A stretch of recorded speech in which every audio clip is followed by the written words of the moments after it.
Para sa ating police report, lalaki nasawiho matapos mabangga ng nakainom na tricycle driver. Sa detalye ng balitang yan, makakasama natin ngayong umaga, Idol Rona Raka. IFM News.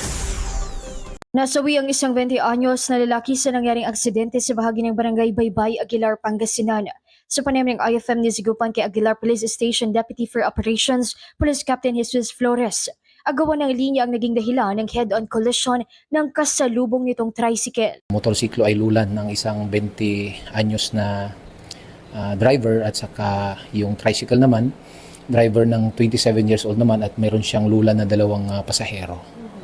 At yun nga po, nagkaroon po ng head-on collision. Prior to the incident ay nagkasalubong sila.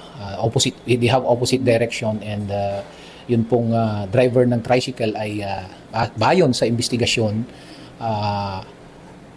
kinuha niya yung linya ng itong motorsiklo papuntang south direction from that place sa Baybay. Parehong nagtamo ng sugat sa iba't ibang bahagi ng katawan ng mga nasangkot na agad ding nadala sa pagamutan.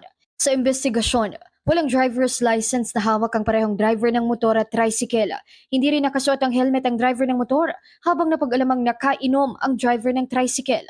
Muling iginit ang pulisya ang nararapat na pagsusuot ng helmet upang makaiwas sa mas malalang aksidente, maging ang pagtigil sa pagmamaneho kung nasa ilalim ng impluwensya ng alak.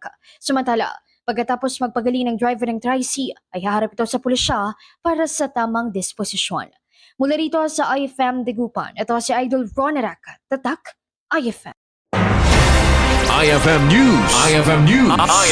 IFM News.